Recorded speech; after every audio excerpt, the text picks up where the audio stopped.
Hivi ninyi wadada ambao mnakutana na wanaume kwenye mitandao ya kijamii, kwa mfano Facebook, Instagram, TikTok, kwa Twitter, mnaanzisha mahusiano ya online.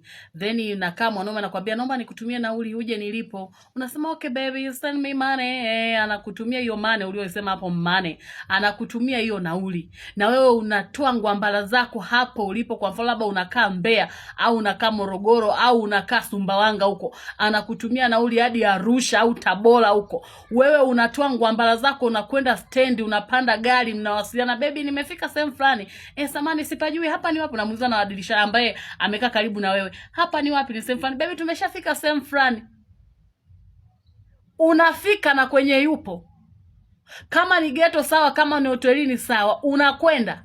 Mnalala na usingizi unakuja vizuri usiku. Na kuna kucha na maisha mengine yanaendelea. Au wenzetu mna pati tu ya maisha? Au wenzetu mna maisha yenu yana waranti? Au ni kwamba wenzetu maisha yenu yana spare? Mbona mimi siwezi? Mbona mimi nilishashindwa?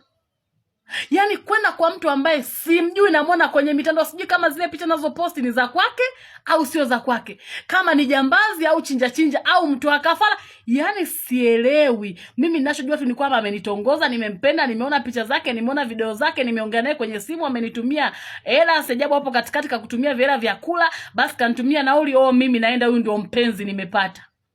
Like serious? Nyie dada nyie mnajipenda kweli? Maisha yenu mnayapenda? Hapana. Mimi siwezi, tuache utani, siongei huo. Yaani sijawahi, kwanza sijawahi. Cha kwanza sijawahi. Alafu cha pili siwezi kuwahi kwa sababu na sitakuja kuwahi kwa sababu maisha yangu nayapenda. Hapana. Siwezi nikakuamini mimi, wewe sikujui na kuamini tu. Usijui kabila gani uko, sielewi, yaani nakuamini tu. Hapa tu Mbeya kwetu hawezi mtu akaniambia njoo sijui Simike, simjui. Siwezi nikaenda. Never, my dead body.